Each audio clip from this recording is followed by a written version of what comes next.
So hello everyone, आज हम discuss करेंगे कि आपकी स्ट्रेटजी क्या होनी चाहिए एसएससी जीडी एग्ज़ाम के लिए।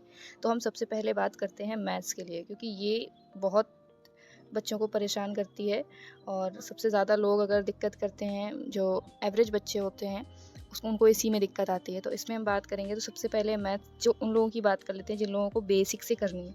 तो अगर आपको बेसिक से करनी है तो आप दीपक भाटी सर की एक प्लेलिस्ट है, दीपक भाटी सर की एक प्लेलिस्ट है RWA पे, जिसका मैं यहाँ पे स्क्रीनशॉट लगा दूँगी अभी।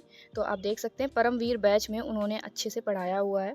परमवीर बैच है उनका, उन्होंने कंप्लीट उसमें मैथ पढ़ाई हुई है, आप उनसे जाके देख सकते हैं। इसकी ये जो प्लेलिस्ट है वो RWA पे है, ठीक है। और इसके साथ साथ जब आप इसको कंप्लीट कर लें पूरी प्लेलिस्ट को, उसके बाद आप इनके PYQ लगा सकते हैं। PYQ सेट भी उन्होंने करा रखे हैं, तो आप उनके PYQ सेट लगा लीजिए। इससे आपकी मैथ में काफ़ी नंबर इम्प्रूव होने के चांसेस हैं। और अगर आपको इनसे नहीं समझ में आता है तो एक और सर हैं राहुल तेवतिया सर, राहुल तेवतिया, तो आप उनसे भी पढ़ सकते हैं। उन्होंने अभी कंप्लीट कराई हुई है मैथ अपने चैनल पर, तो आप उनका भी देख सकते हैं। इसके बाद मैथ्स के साथ साथ ही हम आ जाते हैं हिंदी। बच्चे इंग्लिश में वीक होते हैं तो वो हिंदी प्रेफर करते हैं। तो हिंदी में नवीन सर ने एक मैराथन ली है RWA के चैनल पर, तो आप उसको देख सकते हैं। वो 12 आवर की मैराथन है, आप उसको पहले कंप्लीट कर लीजिए। उसके बाद फिर आप RWA के चैनल पर ही सर ने PYQ वगैरह भी करवाए हुए हैं, प्रैक्टिस सेट कराए हुए हैं, तो आप प्रैक्टिस सेट भी देख सकते हैं, जो UPP और UPSI और SSC GD इन सभी के लिए बेनिफिशियल होने वाला है। तो अब हम बात कर लेते हैं उन बच्चों की जिनको इंग्लिश करनी है। इंग्लिश उतनी ज़्यादा टफ नहीं है, लेकिन हाँ ये है कभी कभी कोई वोकैब चैलेंजिंग आ जाती है जो हमें नहीं पता होती है, और पैसेज वगैरह में भी काफ़ी दिक्कत होती है। मैं कैसे करती हूँ इंग्लिश, वो मैं आपको बता रही हूँ कि मैंने संजीव सर को फॉलो किया है। संजीव सर ने मैराथन करी हुई है इंग्लिश की।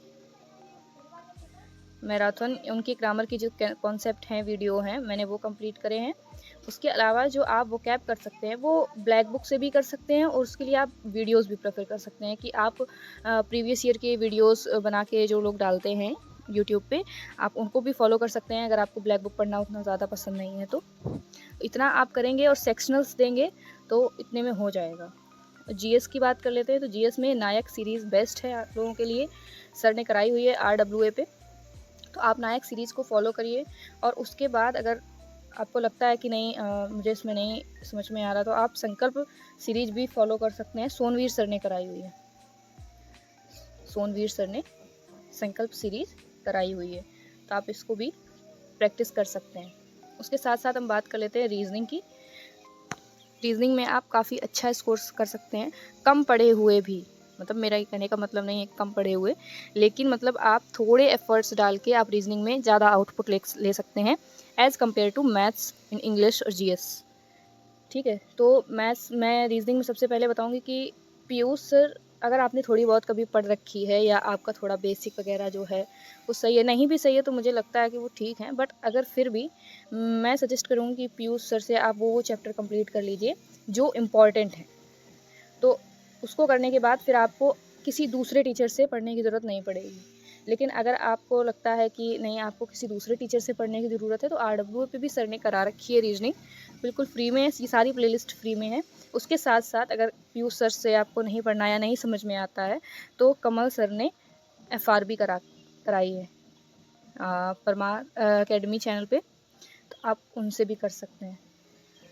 तो ये था हमारा एक शॉर्ट वीडियो जहाँ पे मैंने आपको मैथ्स, हिंदी, इंग्लिश और GS रीजनिंग के बारे में बताया है कि आप अपना जो फाउंडेशन है वो कैसे आप अपना मेंटेन कर सकते हैं। और इसमें सबसे इम्पॉर्टेंट चीज़ है सेक्शनल टेस्ट की। फुल लेंथ टेस्ट तो आप दीजिए ही, लेकिन सेक्शनल टेस्ट कुछ ज़्यादा बेनिफिशियल हो जाते हैं हमारी स्पीड को मेंटेन करने में, हमारे उस सब्जेक्ट पर अच्छी पकड़ बनाने के लिए। तो मैं आपसे ये बोलूँगी कि मैथ्स के आप PYQ बुक फॉर्मेट में भी लगा लेना, बाद में सेक्शनल दे देना, लेकिन हिंदी, इंग्लिश या GS रीजनिंग के आपको सेक्शनल ज़रूर देने चाहिए, क्योंकि इनमें ज़्यादा टाइम नहीं लगता है और आप इनके सेक्शनल आराम से कर सकते हैं। जिन लोगों की मैथ्स वीक है उनको हो सकता है टाइम लगे रीजनिंग में भी, मैंने देखा है लोगों की रीजनिंग भी थोड़ी वीक होती है, तो मैथ और रीजनिंग में आपको अगर शुरू में आप टेस्ट नहीं देना चाहते हैं सेक्शनल, तो कोई दिक्कत नहीं है, आप बुक से कर लीजिए। लेकिन हिंदी और या फिर इंग्लिश, जो भी आप चूज़ करें लैंग्वेज, और जीएस, इन तीनों सब्जेक्ट के मतलब जो दो आप लेके चलना चाहते हैं, उनके आप सेक्शनल टेस्ट ज़रूर दीजिए। Thank you. अगर वीडियो अच्छा लगा हो तो लाइक कर दीजिएगा, चैनल को सब्सक्राइब कर देना। मिलते हैं नेक्स्ट स्ट्रेटजी वीडियो में। Thank you, bye bye.